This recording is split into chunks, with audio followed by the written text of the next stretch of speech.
ओम नमो भगवते वासुदेवाय।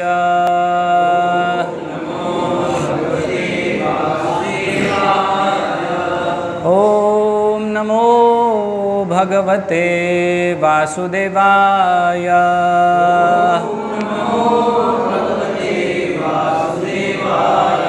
ओम नमो भगवते वासुदेवाय।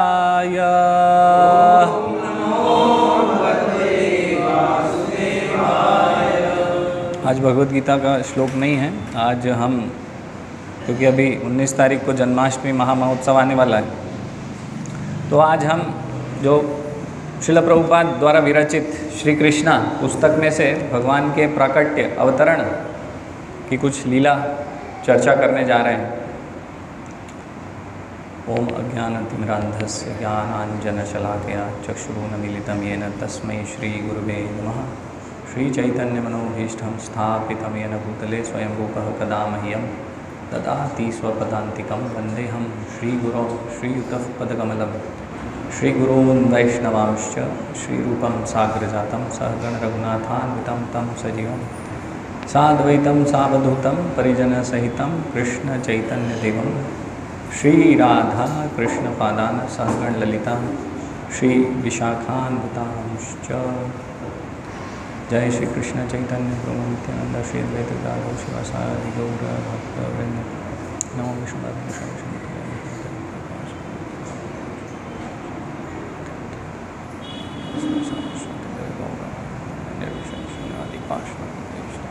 हरे कृष्णा कृष्णा कृष्णा हरे हरे, हरे राम राम राम हरे हरे, हरे कृष्णा। तो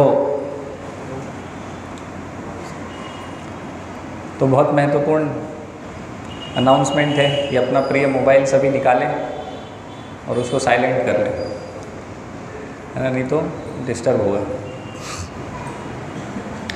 तो भगवान श्री कृष्ण के अवतरण के विषय में श्रील प्रभुपाद यहाँ पर, ये जो पुस्तक है श्री कृष्ण लीला, तो इसमें श्रील प्रभुपाद ने श्रीमद् भागवतम के दशम स्कंद की जो लीलाएं हैं उसको यहाँ पर संकलित किया हुआ है।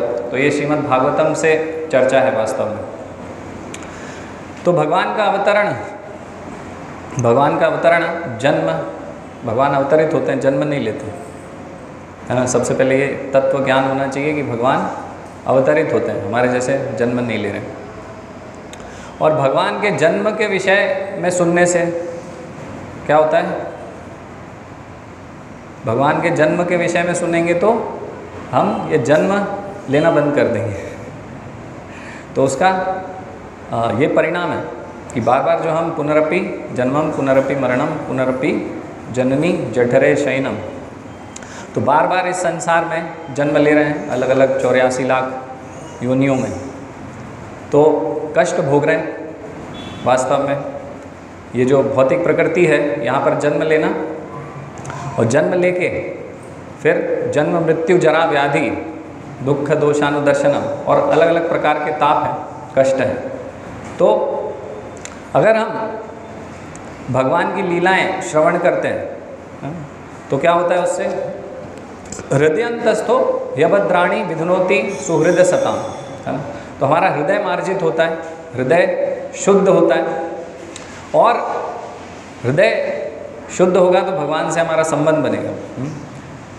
और भगवान के जन्म और भगवान की लीलाओं को अगर हम तत्वतः समझते हैं तो उससे क्या होगा, भगवान क्या बोल रहे हैं, जन्म कर्म च मे दिव्यमेवं यो वेत्ति तत्वतः त्यक्त्वा देहम पुनर्जन्म नैति मामेति स्वर्जुन। तो क्या बता रहे हैं भगवान कि जो भगवान की जन्म की लीला सुनेगा, श्रवण करेगा, जानेगा, तत्वतः सुनने से ही जानेगा ना, है ना।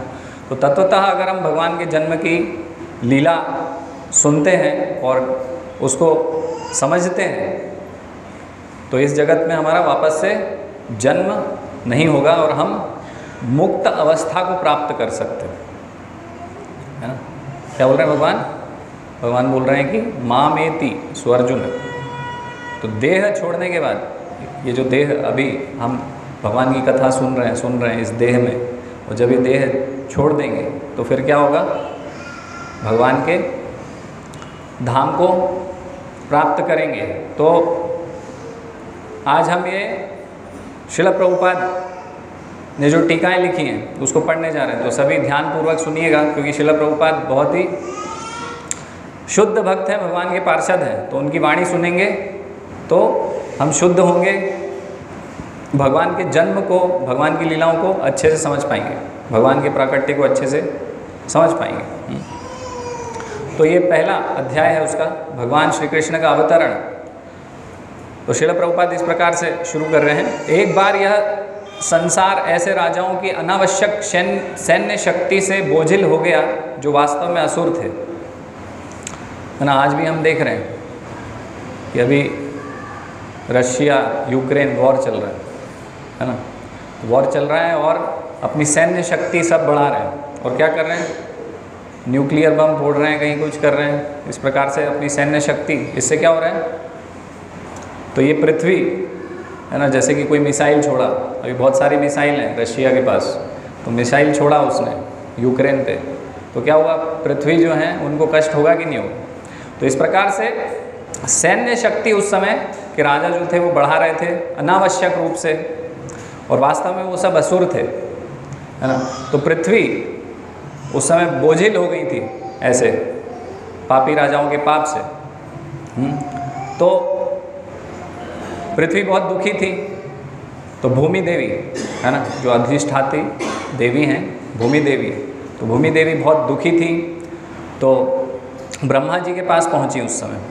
तो ब्रह्मा जी के पास पहुंची और उनके आँखों में अश्रु थे, और गाय का रूप लेकर पहुंची वहाँ पर ब्रह्मा जी के पास, और उन्होंने अपनी ये जो व्यथा थी ब्रह्मा जी को सुनाई, रोते रोते कि मैं इस प्रकार से बोझिल हो गई हूँ। तो ब्रह्मा जी को भी काफ़ी उससे दुख हुआ। तो ब्रह्मा जी और ऐसे अन्य देवता सब एकत्रित हुए, शिव जी, ब्रह्मा जी, इंद्र, चंद्र, सूर्य, सब देवी देवता एकत्रित हुए, और उन्होंने निर्णय किया कि हम भगवान विष्णु के पास जाएंगे अपनी समस्या को लेकर। तो सब क्षीरोदक्षाई विष्णु के पास पहुँचे। ये भौतिक जगत में विष्णु जी क्षीरोदक्षाई विष्णु है ना, क्षीर सागर, क्षीर सागर है ना, खीर का सागर, श्वेत द्वीप है ना। आप गोलोक चार्ट देखेंगे उसमें आपको दिखेगा कि क्षीर सागर है, क्षीरोदक्षाई विष्णु जहाँ शयन करते हैं, जो सबके हृदय में परमात्मा रूप में विराजमान है। तो क्षीरोदक्षाई विष्णु के पास पहुँचे तो ऐसा नहीं है कि डायरेक्ट साक्षात्कार हो जाता है ना भगवान का। देवी देवताओं की स्थिति देखिए आप, एक तरफ स्थिति है भक्तों की जो भगवान के कंधे पे भी चढ़ जाता है, और दूसरा देवी देवताओं की स्थिति देखिए कि क्षीर सागर पे एक किनारे पे खड़े और फिर प्रार्थना कर रहे हैं क्षीरोदक्षाई विष्णु से। पुरुष सूक्त नाम की प्रार्थना होती है विशेष, जो देवी देवता भगवान को जब अपना ऐसे मिलने जाते हैं तो पुरुष सूक्त बोलते हैं, तो प्रार्थना है, तो वो बोल रहे हैं दूर से। वो कैसे बात होगी, भगवान का वहाँ से केवल रिप्लाई आएगा, और जैसे टेलीफोनिक चर्चा है ना, आमने सामने नहीं, है ना। तो इस प्रकार से देवी देवताओं की स्थिति है। और हम दूसरी तरफ देखते हैं कि भक्तों की स्थिति देखिए, डायरेक्ट भगवान सामने हैं, ये देखिए सब सेवा हो रही है, डायरेक्ट भगवान से मिल रहे हैं, खेल रहे हैं, लीलाएं कर रहे हैं। तो देवी देवता वहाँ पहुँचे, पुरुष सूक्त उन्होंने प्रार्थना गाया। अब लेकिन भगवान का वहाँ से कोई नो रिप्लाई, कोई भगवान का वहाँ से कुछ रिप्लाई नहीं आया। तो भगवान का जब रिप्लाई नहीं आया तो ब्रह्मा जी ने विचार किया कि अभी मुझे ध्यान मग्न हो जाना चाहिए। तो फिर भगवान से प्रार्थना करने के उनका हृदय से वो ध्यान मग्न हो गए, ध्यान लगाने लग गए भगवान पर। तो फिर भगवान उनके हृदय में तेने ब्रह्म हृदय आदि कवये, है ना, जैसे श्रीमद् भागवतम में। तो फिर भगवान ने उनके हृदय में वो ज्ञान को प्रकाशित किया कि अभी भगवान आने वाले हैं, है ना, भगवान आने वाले हैं, भगवान श्री कृष्ण स्वयं अवतरित होने वाले हैं। और पूरा ब्रह्मा जी को सब दिख गया, समझ में आ गया, है ना, उनको वीडियो जैसे चलता है ना वैसे सब चलने लग गए, क्या होने वाला है। इस प्रकार से भगवान यहाँ प्रकट होंगे, ऐसे ऐसे 8वीं संतान होंगे देवकी की, उसके पहले भगवान बलराम प्रकट होंगे। तो ये सब उनके हृदय में ये ज्ञान प्रकट हो गया। और ये ज्ञान प्रकट हो गया कि भगवान चाहते हैं कि सारे देवी देवता उनकी सहायता करने के लिए यदुवंश में सब उनके परिवार में प्रकट हो जाएं, जन्म ले लें, है ना। तो भगवान की सहायता करने के लिए सभी देवी देवता तैयार हो गए और फिर धीरे धीरे एक एक करके इस प्रकार से उनके परिवार में सब आने लग गए, है ना। तो तैयारी शुरू हो गई भगवान के आने की, है ना। तो इस बीच में क्या हुआ कि शूरसेन के जो राजा थे, शूरसेन राजा थे मथुरा के और यदुओं के राजा थे, है ना। तो उनका विवाह किससे हुआ? देवकी से। तो देवकी से उनका विवाह हुआ। तो इस प्रकार से श्रील प्रभुपाद यहाँ पर बता रहे हैं कि उस समय विवाह में कितना दहेज दिया करते थे, है ना। हम दहेज को बढ़ावा नहीं दे रहे हैं, श्रील प्रभुपाद दहेज का बढ़ावा नहीं दे रहे हैं, लेकिन उस प्रकार कितनी संपन्नता थी, कितना एडवांस थे सब लोग। नहीं, आप देखिए देवकी ने जो पूरा दहेज, देवक ने, देवकी के पिता थे देवक, तो देवक ने जो पूरा दहेज दिया था वह इस प्रकार से था, स्वर्ण हारों से मंडित 400 हाथी। 400 हाथी दिए, कैसे? स्वर्ण हार, है ना। माताओं के गले में गला छोटा रहता है तो कितना छोटा हार होगा, नहीं। अभी हाथी के लिए हार बना रहे स्वर्ण का तो कितना बड़ा होगा, नहीं, है ना। तो पहले कितनी संपन्नता हुआ करती थी, नहीं।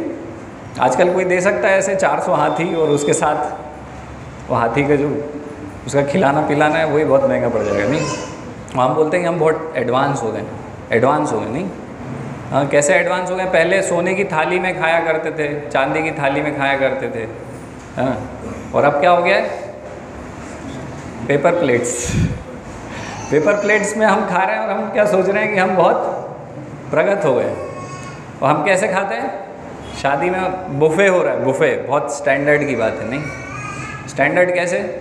खड़े होके खाते हैं, थाली में लेके, खुद से लेते हैं और खुद से खाते हैं। हमारी जितनी इच्छा होती है उतना लेते हैं, उतना खाते हैं। खड़े होके कौन खाता है? अरे भाई, गाय खाएगी, कुत्ता खाएगा। तो हमारा ये एडवांसमेंट है कि हम कुत्ते और गाय जैसे खा रहे हैं, पशु जैसे खा रहे हैं, और ये हम एडवांस हो गए, है ना। तो ये आजकल का जो भौतिक एडवांसमेंट है इसी प्रकार से ही, है ना। प्लास्टिक के बर्तन में खाना, है ना। स्टील भी, अब तो स्टील भी महंगा हो गया बहुत, नहीं। ये हमारा एडवांस हो गया ना, हम लोग बहुत सिविलाइजेशन, संस्कृति हमारी बहुत, तो प्लास्टिक की प्लेट में खा रहे हैं आजकल। स्टील भी अब महंगा लगने लग गया है ना। और पहले के देखिए आप जरा, हाँ।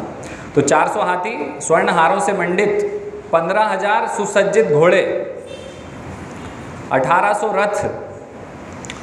उसने अपनी पुत्री के साथ जाने के लिए 200 सुंदर बालिकाएं भी भेजने की व्यवस्था की। क्षत्रियों की विवाह प्रणाली जो भारत में अब भी प्रचलित है बताती है कि जब क्षत्रिय का विवाह हो तो दुल्हन के अतिरिक्त उसकी कुछ दर्जन तरुण सहेलियां भी राजा के घर जाएं। रानी की अनुचरियां दासी कहलाती हैं, किंतु वास्तव में वे रानी की सहेलियों की तरह कार्य करती हैं। यह प्रथा अनादिकाल से प्रचलित है और कम से कम 500 वर्ष पूर्व भगवान श्री कृष्ण के अवतार के भी पहले से खोजी जा सकती है। इस प्रकार वसुदेव अपनी पत्नी देवकी के साथ 200 सुंदर कन्याएं भी लेते आए, है ना। और फिर क्या हुआ कि पहले ऐसी प्रथा थी कि जो भाई था वो अपनी बहन को उनके जो ससुराल है, मतलब वहाँ तक उनको छोड़ के आता था, साथ में जाता था। तो क्या करा, कंस ने रथ संभाला, रथ को हाँकने लग गया और फिर उनको लेकर उनके घर छोड़ने के लिए जा रहा था रास्ते में। फिर क्या हुआ, आकाशवाणी हुई, है ना। तो आकाशवाणी किस प्रकार से हुई? तो तभी आकाश से अचानक एक आश्चर्यजनक ध्वनि गूंजी जिसने विशेष रूप से कंस को उद्बोधित किया, हे कंस, तुम कितने मूर्ख हो। तुम अपनी बहन तथा बहनोई का रथ हाँक रहे हो, किंतु तुम यह नहीं जानते कि तुम्हारी इसी बहन की 8वीं संतान तुम्हारा वध करेगी। तो भगवान आते हैं तो इस प्रकार से पहले से ही भविष्यवाणी और ये सब हो रही है। हमारे बारे में भविष्यवाणी होती है कुछ नहीं होता, हमें तो हमारा भविष्य नहीं पता है भविष्यवाणी तो छोड़िए, है ना। और लोग सोचते हैं कि मैं भी भगवान हूँ, आप भी भगवान हो। तो इस प्रकार से आकाशवाणी हुई। तो जब कंस को पता चला कि देवकी की 8वीं संतान मुझे मारने वाली है, तो असुर किस प्रकार से होते हैं? असुर इस प्रकार से होते हैं कि उनको अगर नुकसान पहुंचा तो वो सामने वाले को, जिससे नुकसान पहुंचने वाला है, किसी भी हद तक जा सकते हैं। नहीं, असुर कैसे होते हैं? जैसे कि वो नहीं होते हैं रेप्टाइल्स, जैसे कि सांप। रेप्टाइल्स को हिंदी में क्या बोलते हैं?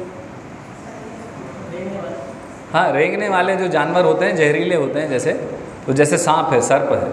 तो अगर सर्प की पूंछ पे लात रख दी आपने, या फिर कुछ उसको डर लगा आपसे, तो क्या करेगा वो?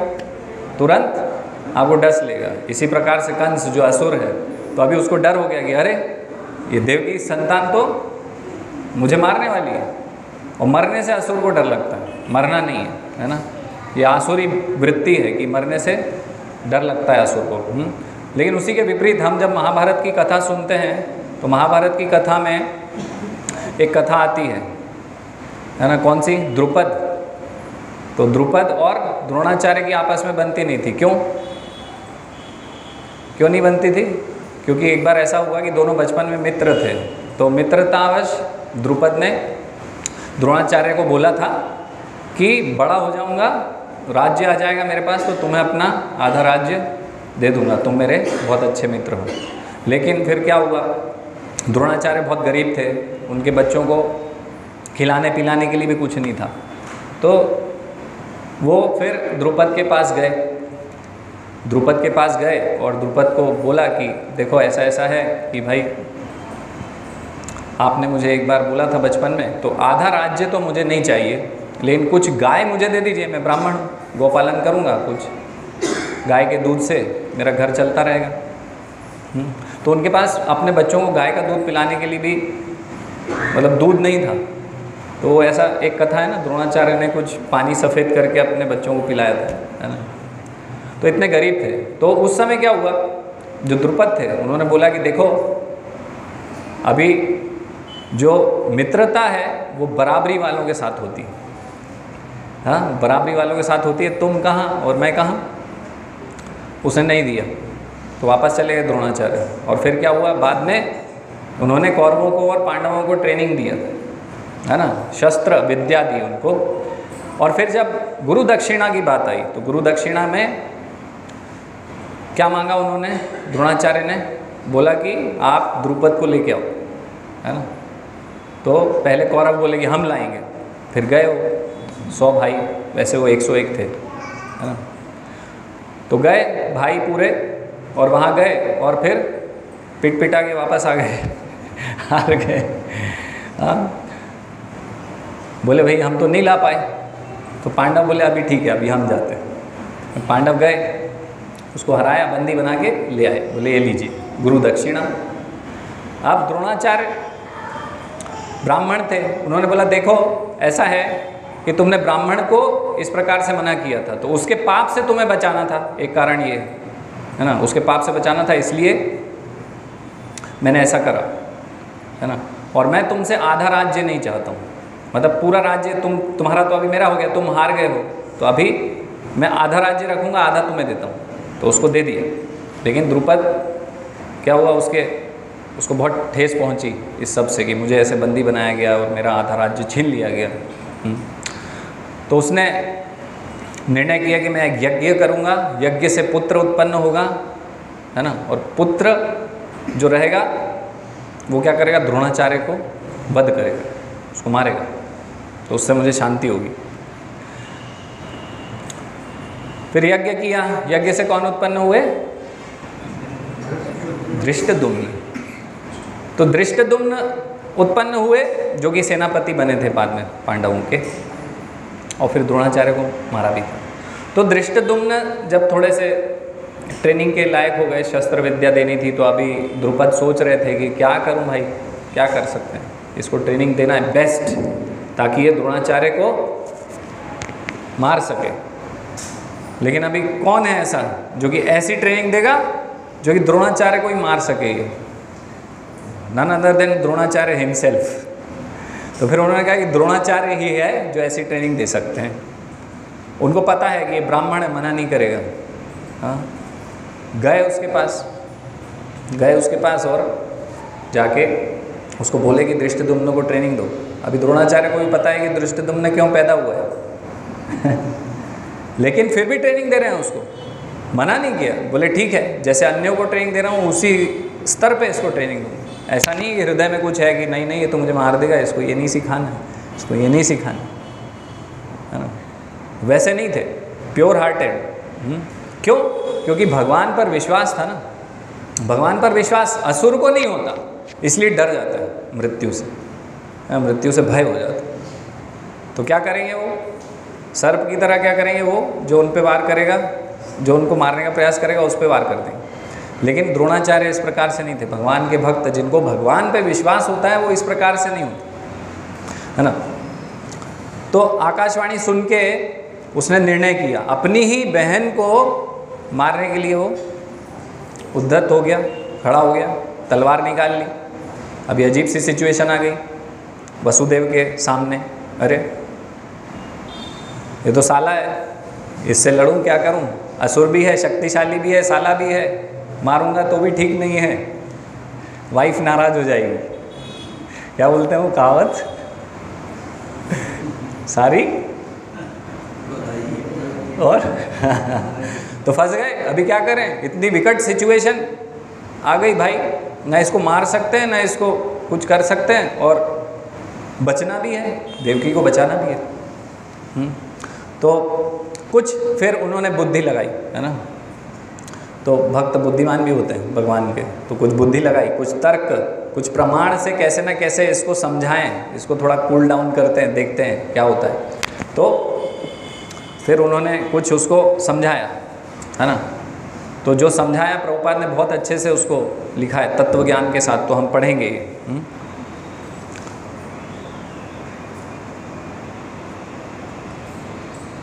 तो इस प्रकार से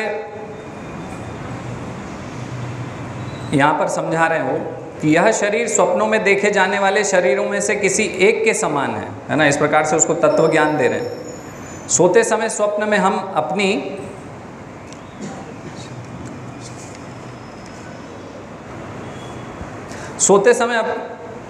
स्वप्न में हम अपनी मानसिक सृष्टि के अनुसार अनेक शरीरों की रचना करते हैं। हम स्वर्ण देख चुके हैं और पर्वत भी, अतः स्वप्न में हम इन दोनों विचारों को मिलाकर स्वर्णिम पर्वत देख सकते हैं। कभी कभी सपने में हम अपने शरीर को उड़ता हुआ देख सकते हैं। एक मिनट मैं ज़रा देखूं कौन सा सही पन्ना है कि नहीं।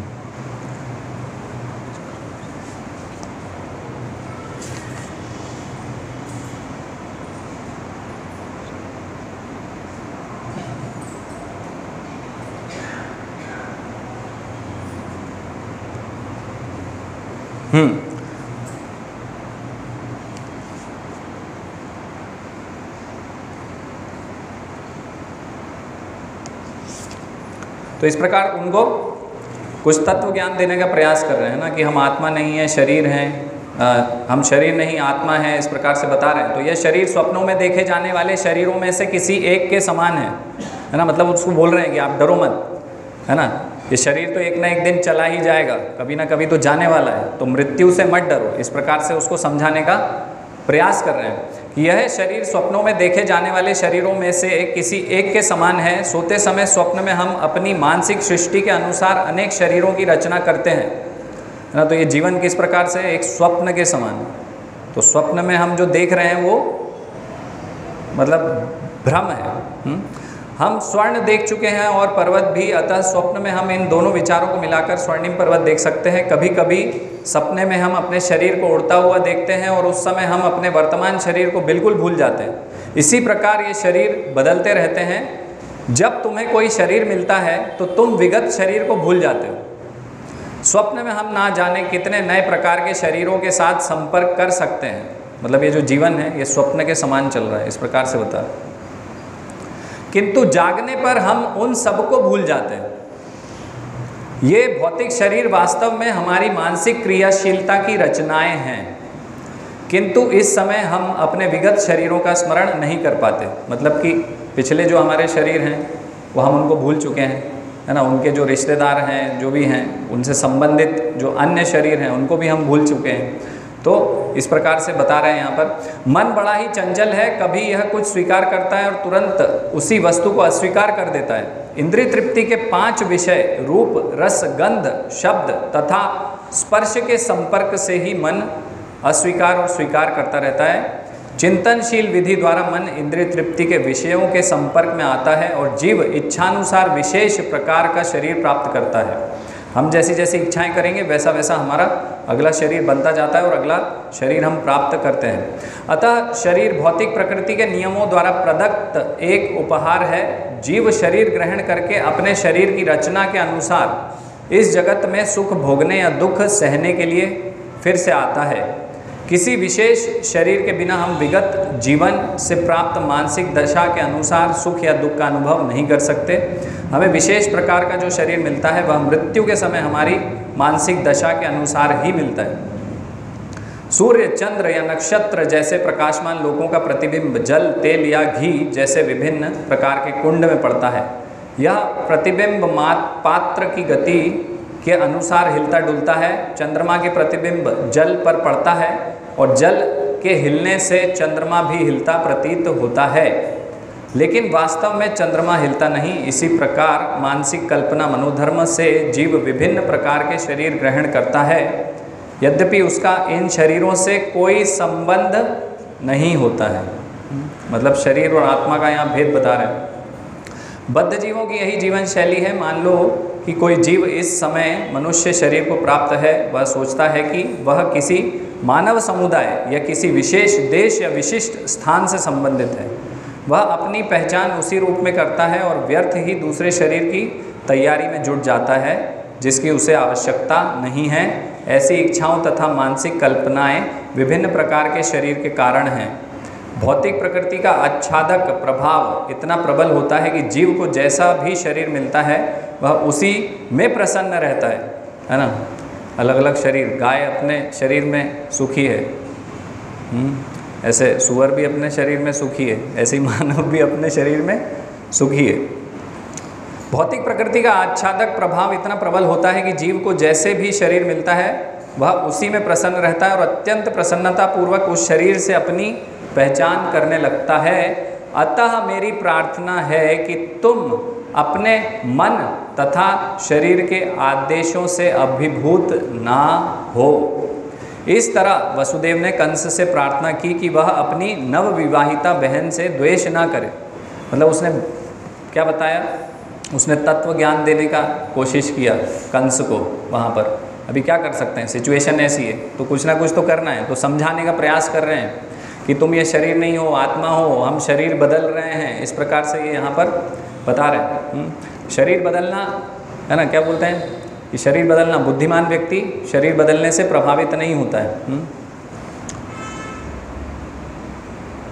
इस तरह वसुदेव ने कंस से प्रार्थना की कि वह अपनी नवविवाहिता बहन से द्वेष ना करे। किसी को दूसरे से द्वेष नहीं करना चाहिए, क्योंकि द्वेष ही इस लोक में तथा परलोक में जब वह यमराज मृत्यु के पश्चात दंड देने वाला राजा के समक्ष होगा भय का कारण बनता है ना। किसी से द्वेष नहीं करना चाहिए।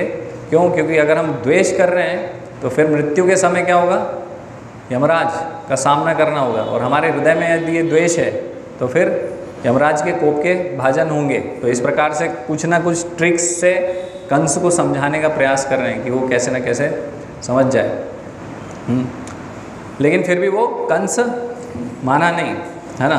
तो कंस माना नहीं तो फिर अब उन्होंने सोचा कि अब क्या करें, कैसे ना कैसे तो इनको बचाना है ना। तो उन्होंने सोचा कि ठीक है, अभी जो आने वाली संतान है उसके विषय में हम बाद में सोचेंगे, अभी इनको बचाने का प्रयास करते हैं। तो फिर क्या करा वसुदेव ने, वसुदेव अपनी पत्नी के विषय में इस तरह सोचने लगे, इस समय तो मैं देवकी के प्राणों की रक्षा करूंगा, तत्पश्चात यदि हमारे संतान हुई तो उन्हें बचाने का उपाय सोचूंगा बाद में। उन्होंने आगे सोचा, यदि भविष्य में मेरे कोई संतान होती है जो कंस को मार सके, जैसा कि कंस सोचता है, तो देवकी तथा वह संतान दोनों ही बच जाएंगे, क्योंकि विधि का विधान अचिंत्य है। किंतु इस समय तो किसी तरह मुझे देवकी के प्राणों की रक्षा करनी ही है। तो ऐसा विचार कर रहे हैं, है ना, कि देवकी के प्राण की रक्षा करनी पड़ेगी अभी तो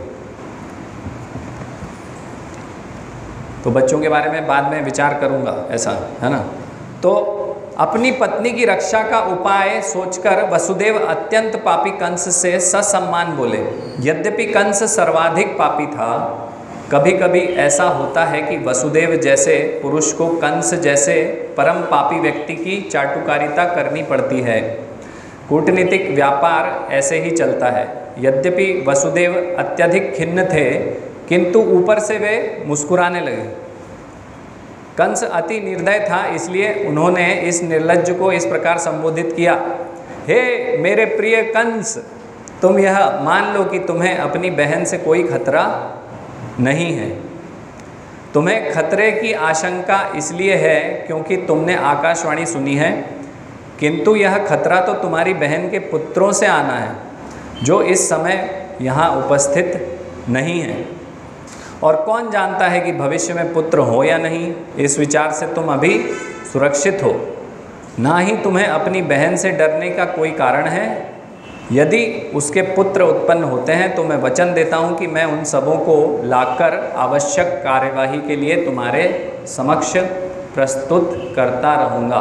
तो उन्होंने सोचा कि अभी सामने देवकी है और देवकी को पहले बचाना है, अभी तो संतान है नहीं, संतान तो बाद की बात है। तो ये उन्होंने बुद्धिमानी करी।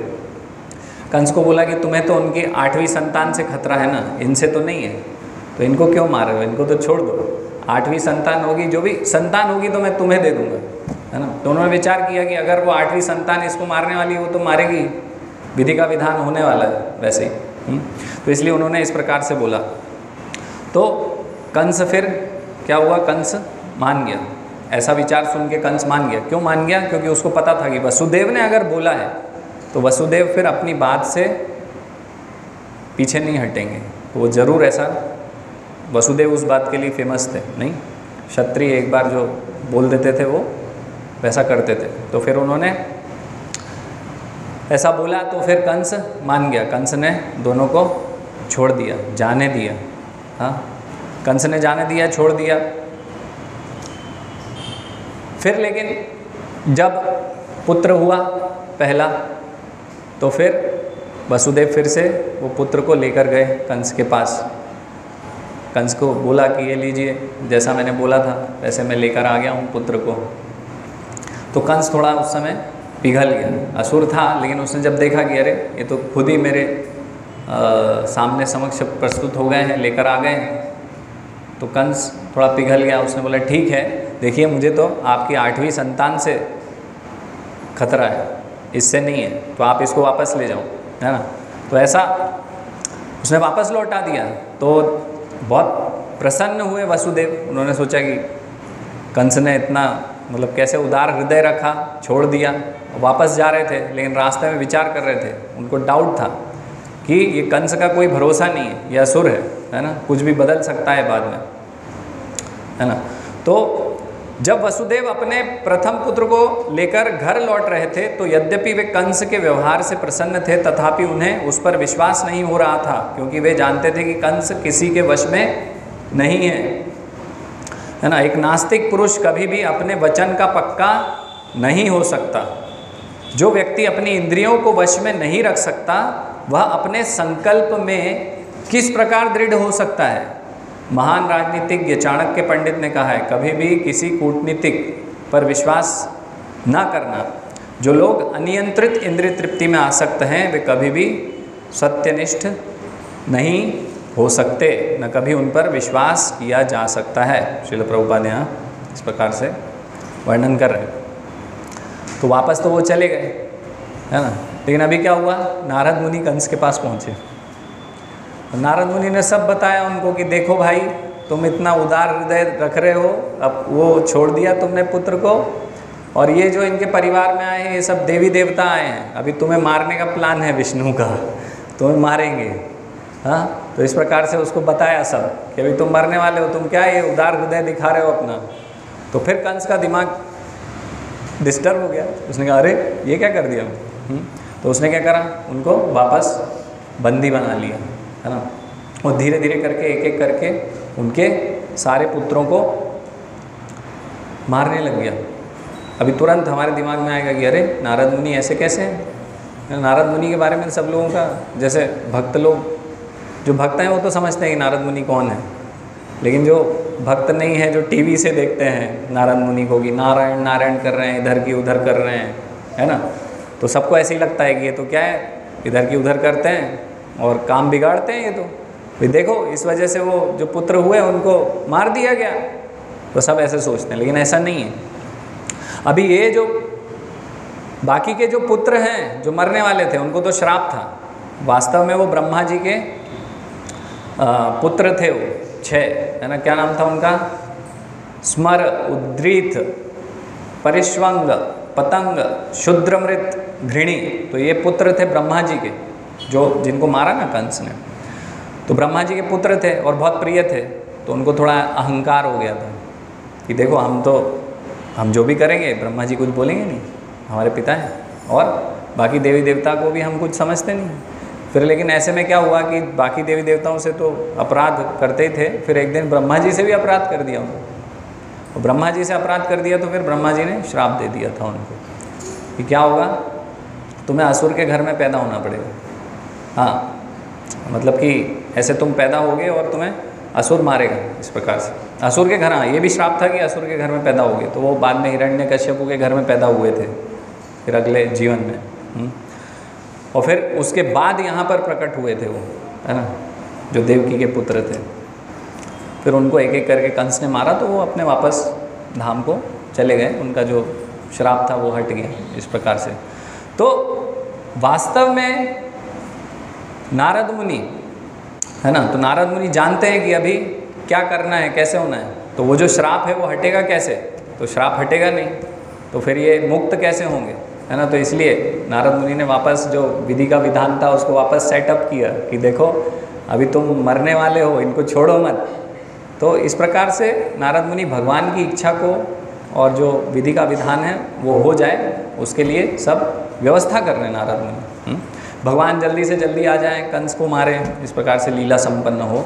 तो वास्तव में नारद मुनि ये सब जानते हैं, इसलिए नारद मुनि ऐसा व्यवहार किया कि उनको बता दिया, कंस को बता दिया, और फिर कंस ने इनको बंदी बनाया। तो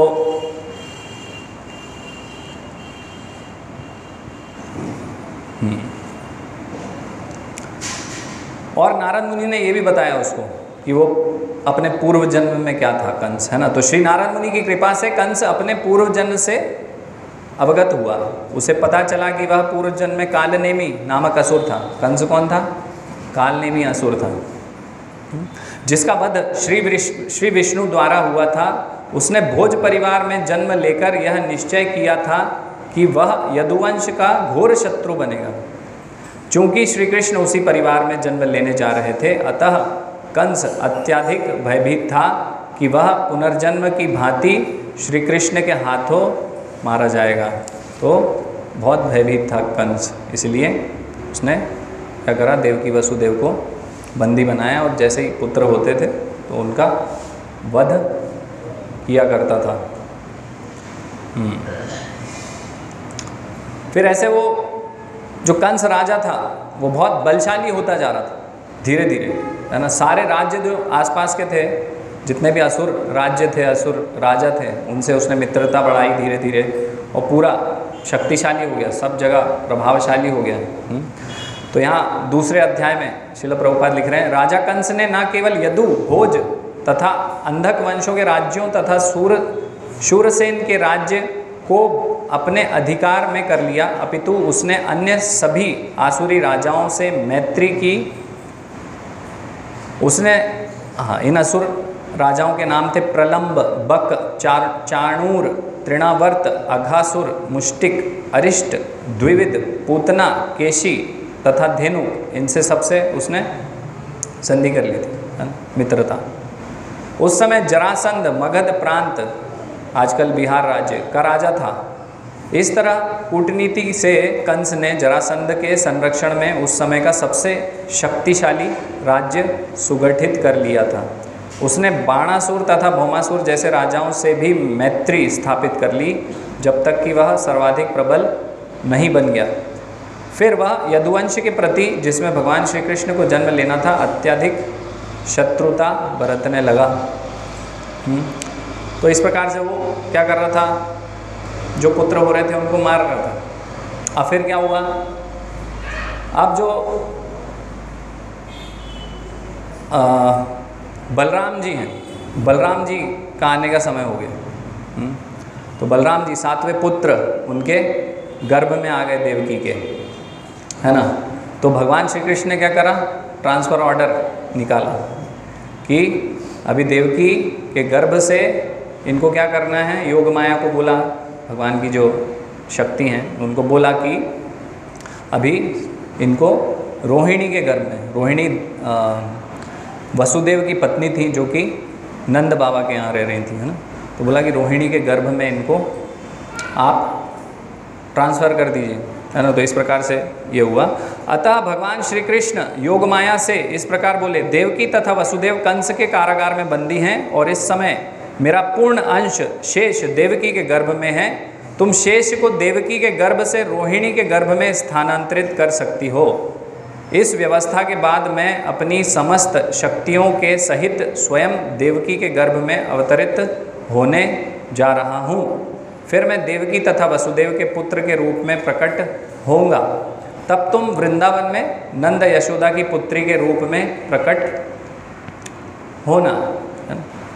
तो योग माया को इस प्रकार से उन्होंने आदेश दिया, चूँकि तुम मेरी सहभागिनी मतलब बहन, है ना, के रूप में जन्मोगी और चूंकि तुम शीघ्र इंद्रिय तृप्ति की इच्छाओं की पूर्ति करोगी, अतः संसार के सभी लोग सभी प्रकार की मूल्यवान भेंटों यथा धूप बत्ती पुष्प तथा यज्ञ की हवि से तुम्हारी पूजा करेंगे। दुर्गा जी की पूजा कर रहे हैं ना आजकल सब लोग। तो ये कहाँ से शुरू हुआ है, ये यहाँ से शुरू हुआ है। तो यहाँ बता रहे हैं, जिन लोगों को भौतिकता से प्रेम है वे तुम्हारे अंश के विभिन्न रूपों में, जो कि दुर्गा, भद्रकाली, विजया, वैष्णवी, कुमुदा, चंडिका, कृष्णा, माधवी, कन्यका, माया, नारायणी, ईशानी, शारदा तथा अंबिका नाम से उल्लेखित होंगी, तुम्हारी पूजा करेंगे। तो कौन पूजा करेंगे इन सब की, ये देवियों की। यहाँ लिखा है जिन लोगों को भौतिकता से प्रेम है वे लोग करेंगे।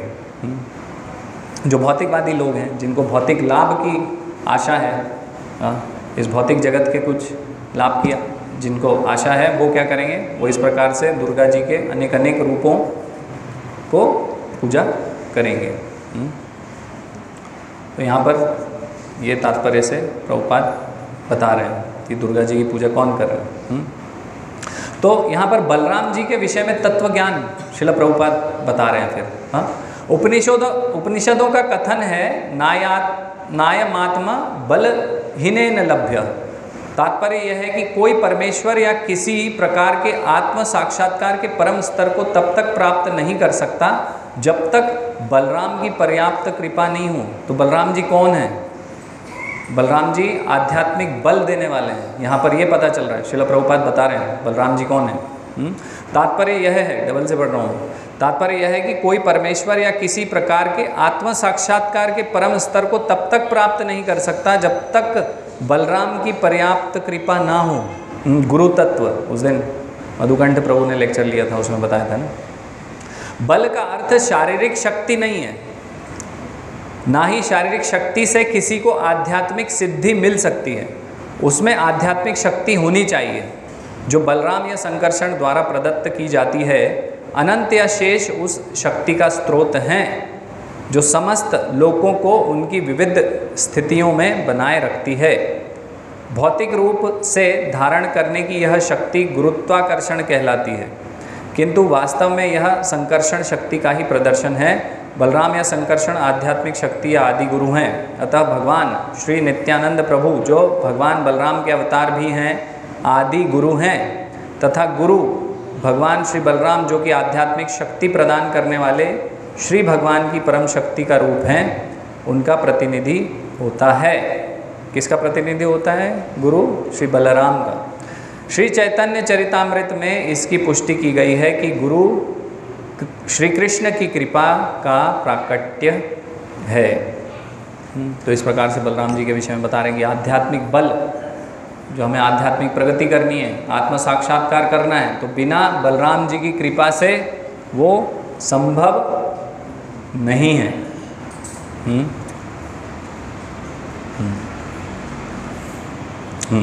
तो आप आगे फिर इस प्रकार से श्रील प्रभुपाद बता रहे हैं, इस व्यवस्था के बाद अपने निष्काम भक्तों की रक्षा करने के लिए सदैव तत्पर रहने वाले भगवान श्री कृष्ण ने अपनी पूर्ण अचिंत्य शक्तियों सहित संपूर्ण सृष्टि के स्वामी के रूप में वसुदेव के मन में प्रवेश किया।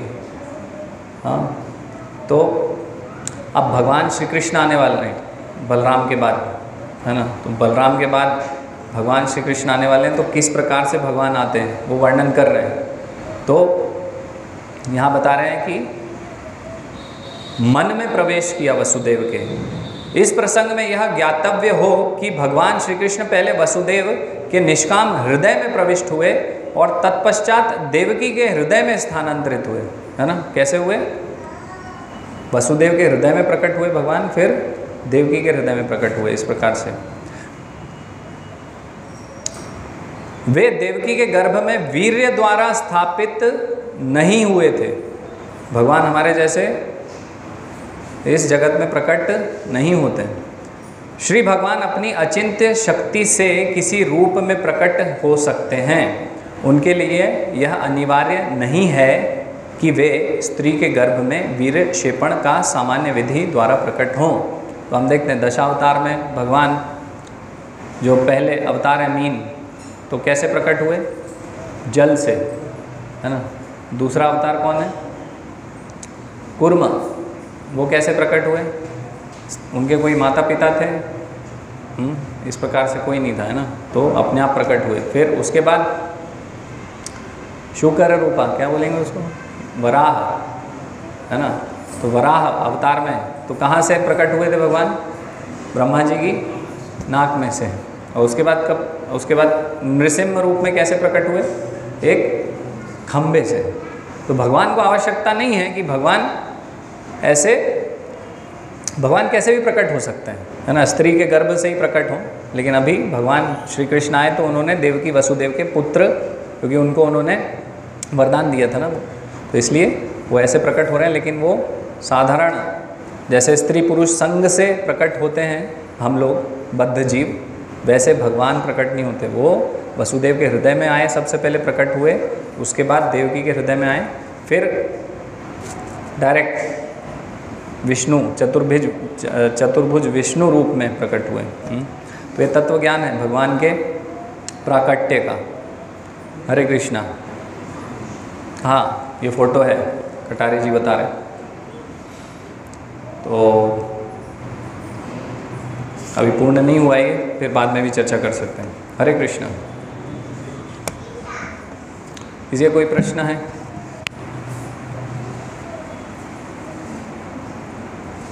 श्रील प्रभुपाद की जय। जन्माष्टमी महामहोत्सव की जय।